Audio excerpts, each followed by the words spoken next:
There was a time when I blindly believed that sex and intimacy were the same, a belief silently passed down from flashing screens, whispering advertisements, and a culture that taught me to see closeness as permission and touch as temptation.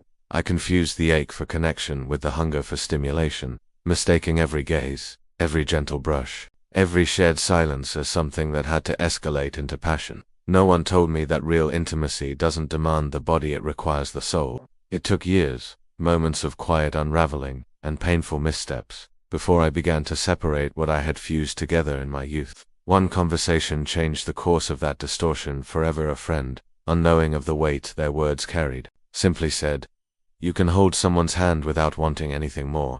That sentence shattered something hollow within me, because I realized I couldn't. After years of exposure to lust-drenched fantasies and artificial closeness sold in pixels and plastic stories, I had lost the muscle to connect without desire. A hug didn't soothe, it ignited. A smile wasn't warmth, it was charged implication. I could barely sit beside someone without my mind wandering into objectification, yet emotionally I remained untouched. It was like living in a body that flinched at tenderness, yet starved for it at the same time. The misinterpretation ran deep. I thought I was craving others, but I was really aching for something within myself I hadn't yet named. I began testing reality gently. I invited someone for a walk, not to impress, not to pursue, just to be. I sat in silence across from another human being and resisted the urge to fill it with performance or projections. I forced my gaze to stay at the level of their eyes, not wander. Each time, my nervous system reacted like it had been shocked. The physical longing was real, but it wasn't born from love, it was a desperate response to an absence of presence. It was then I understood what emotional starvation felt like, masked as lust. The more I observed, the more I noticed the emotional vacancy that followed moments of supposed intimacy.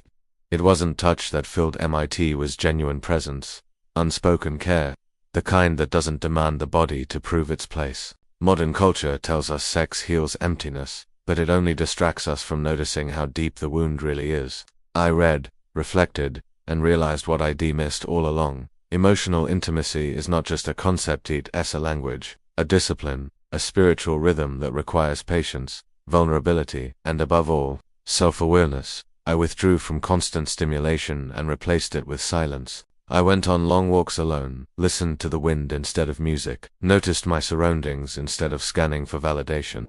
In that sacred stillness, I could finally hear the truth behind my urges. My body cried for touch, but my soul whispered for stillness, for someone to see me without needing anything from me. I started practicing micro-moments of pure presence, making eye contact for 3 full minutes with another person without words or physical touch, just breathing and being. At first it felt unbearable. Later, it became a form of communion more profound than anything physical ever offered.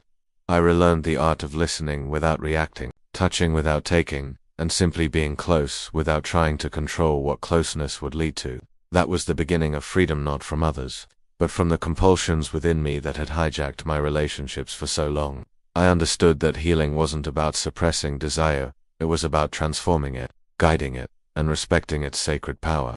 Desire is not evil, it only becomes destructive when it's unconscious. In learning to sit with it, I became its master instead of its slave.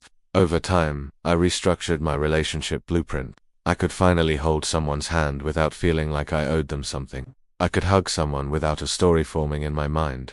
I could love without lust, and I could feel without fleeing. Eventually, I stepped into a relationship where we chose emotional depth over physical speed. We decided to pause, to honor time, to see what would grow when sex was not the center of gravity but rather the fruit of something deeper. In those months, I learned more about love than I had in years of passion chasing. I saw how affection, when stripped of urgency, becomes a balm to the soul instead of a burden to the body. I experienced a devotion rooted not in performance but in presence. Today, I understand that intimacy is not built in the heat of the moment, but in the calm that follows consistent, conscious choices. What I was searching for in physical contact was never about sex, it was about the hunger to be known without being consumed. In every soul lies the desire to be held not for the body, but for the being that lives beneath the skin. When we confuse lust for love, we feed the fire that burns us from the inside out. But when we reclaim intimacy as something sacred, slow, and soulful, we find that the real connection doesn't begin in the bedroom, it begins in the silence. between two hearts that no longer need to prove anything to each other.